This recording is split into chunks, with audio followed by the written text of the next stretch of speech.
शिवम ने सच में अतीत के दिनों में अपने गुरु से गहनों और जेड के बारे में बहुत सी बातें सीखी थी। दृष्टि ने रुचि के साथ कहा, मुझे इसके बारे में बाद में आराम से बताना। खाने के बाद दृष्टि अपने कमरे में लौटी और अपने कबर्ड में से ज्वेलरी डिजाइन के ड्राफ्ट्स के कुछ स्क्रॉल्स निकाले और जाने से पहले शिवम को बोलती हुई गई, शिवम, कुछ देर के लिए मेरे कमरे में आओगे प्लीज?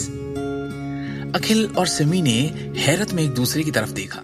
शिवम ने एक गहरी सांस ली और फिर एक दबी सी मुस्कान लिए दृष्टि के कमरे में दाखिल हुआ और अंदर आते ही उसने देखा कि पूरा कमरा कई शानदार सजावटों से भरा हुआ था। ये है वो ड्राफ्ट जिन्हें मैंने पहले डिजाइन किया था।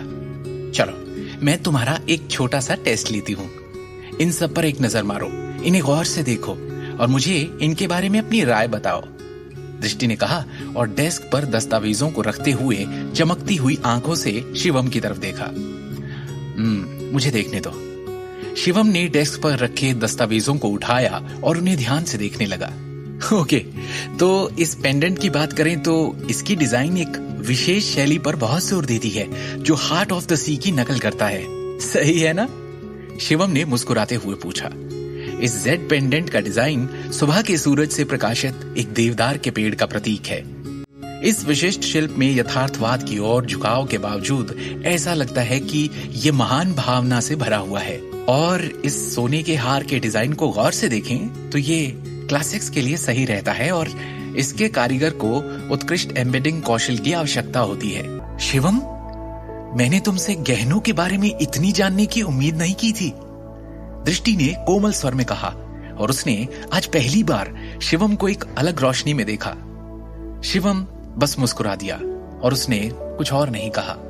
दृष्टि ने गंभीरता से कहा, वास्तव में मेरे पास एक ऐसा डिजाइन था जिससे मैं पहले बहुत संतुष्ट थी, लेकिन हमेशा बस सोचती रह गई और मुझे इसे बनाने का अवसर कभी नहीं मिला। गहने के इस डिजाइन के लिए बहुत महंगे हीरे की आवश्यकता होती है और ना तो मेरे पास ऐसी सामग्री का प्रबंध करने की योग्यता थी और ना ही कंपनी ने मेरे प्रस्ताव को स्वीकार किया। ये एक ऐसा डिजाइन है जिस पर मुझे सबसे अधिक गर्व है, हालांकि मुझे अभी तक इसके लिए एक अच्छे नाम के बारे में सोचना है, दृष्टि ने कहा और वो ड्राफ्ट शिवम को सौंप दिया। शिवम ने वो दस्तावेज लिया और उसे ध्यान से देखते हुए उसका गंभीरता से विश्लेषण किया। जितना अधिक उसने डिजाइन को गौर से देखा और देखता रहा, उतना ही उस डिजाइन ने उसे चकित कर दिया। उस ड्राफ्ट का विश्लेषण करने के बाद उसके लिए यह स्पष्ट था कि दृष्टि के पास गहनों के डिजाइन में असाधारण प्रतिभा थी। सच कहूं तो मुझे लगता है कि तुम इसके डिजाइन में एक चाप और उससे भी अधिक बारीक नक्काशी जोड़ सकती हो। सामग्री के संदर्भ में हमारे पास अभी भी उच्च अंत रंगीन हीरे का उपयोग करने के अलावा कोई विकल्प नहीं है।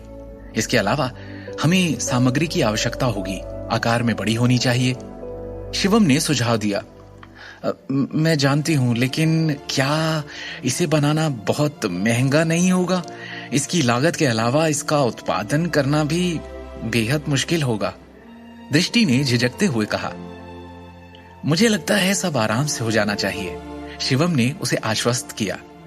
तुम्हें बस अपने आप में और अधिक आत्मविश्वास रखने की आवश्यकता है। इसे दुनिया के सर्वश्रेष्ठ गहनों के रूप में सोचने का प्रयास करो।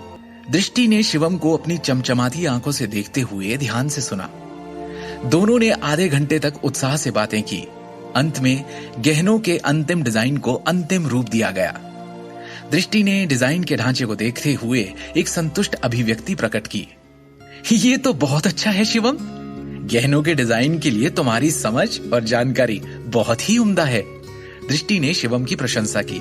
मैंने फैसला कर लिया है, मैं इस डिजाइन को एक कदम के रूप में इस्तेमाल करूंगी और अध्यक्ष विक्रम टोकस को इसका प्रस्ताव दूंगी। लेकिन हम इसे नाम क्या देंगे? दृष्टि ने थपथपाया और कुछ देर सोचा। शिवम ने भी कुछ देर सोचा और सुझाव दिया, विश्व के राजा। दुनिया का राजा? दृष्टि ने पूछा। दुनिया का राजा, दृष्टि ने उत्साह से कहा। मैं यही नाम रखूंगी, विश्व के राजा। ये हैं। और इस तरह दृष्टि ने पेंडेंट के नाम पर फैसला किया। आगे की कहानी जानने के लिए देखिए अगला एपिसोड सिर्फ पॉकेट एफएम के YouTube चैनल पर और शिवम द हिडन वॉरियर के सारे एपिसोड्स को सुनने के लिए डिस्क्रिप्शन में दी लिंक से डाउनलोड करें पॉकेट एफएम ऐप।